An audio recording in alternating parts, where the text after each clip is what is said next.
G&G's Kitchen. I am G&G Townsend, and today I want to talk to you very quickly how to properly measure ingredient. It seems like it's one of those big confusion things because there is liquid and there is ounces and then there is grams and so on and so forth. So what I'm going to teach you is very, very simple. There is a couple of ways. There is obviously how you measure dry ingredient and how you measure liquid ingredient. So I will start with the dry ingredient first because I think those are the easiest one to do.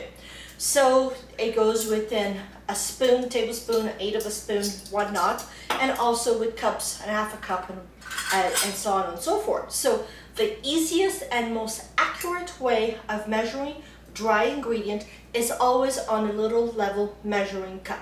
Do not go with any of those. Use this because it's much easier for you to just grab this one. I believe it's like half a cup.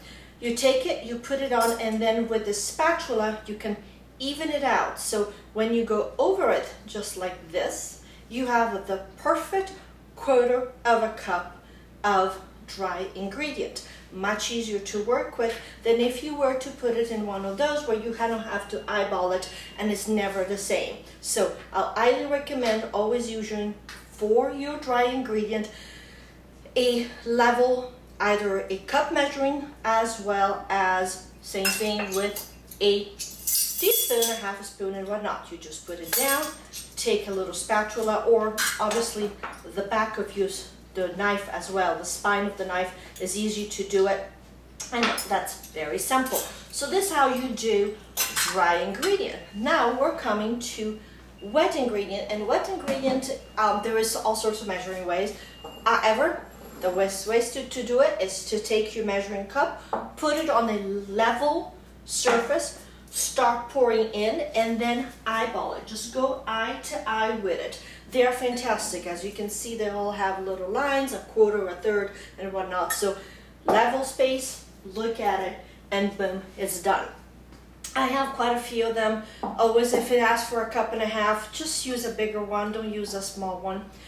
As well, I have a big, huge, large one, which is very fortunate. And if you found one of those, it's fantastic. They have a rubber so it doesn't move on the bottom. They also have a little cover, and you just kind of close it and store things if you have to. So this is one of my most favorite Pyrex measuring cups. We need to have a few sizes of 1 cup, 2 cup, 4 cup. Some people also have an 8 cup, depends how much you're baking, how much are you cooking. So start with the small one, a 1 or a 2 and a 4, and then move from there.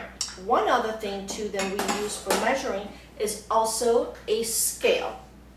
Sometimes we have a recipe which is European, which is as grams, as well as ounces. Well, sometimes ounces are hard to measure in one of the cups. So this is one of the best investments I have ever made, and is a scale. You just put it down, turn it on. It has grams and ounces.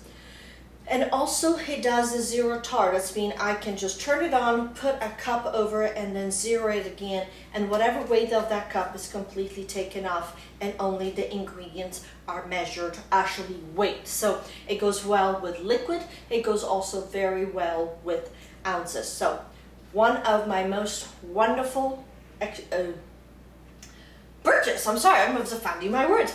So this is one of the things I highly recommend. Matter of fact, I even put a link underneath it for you. So if you have any questions, please don't hesitate to ask me. But during the baking season, this is pretty much what we're going to be doing all the time. So I wanted to kind of get you a little head start to it and get you how to properly measure all your ingredients. Thank you again so much for stopping at G&G's Kitchen. You guys have a wonderful day. Thank you. Bye.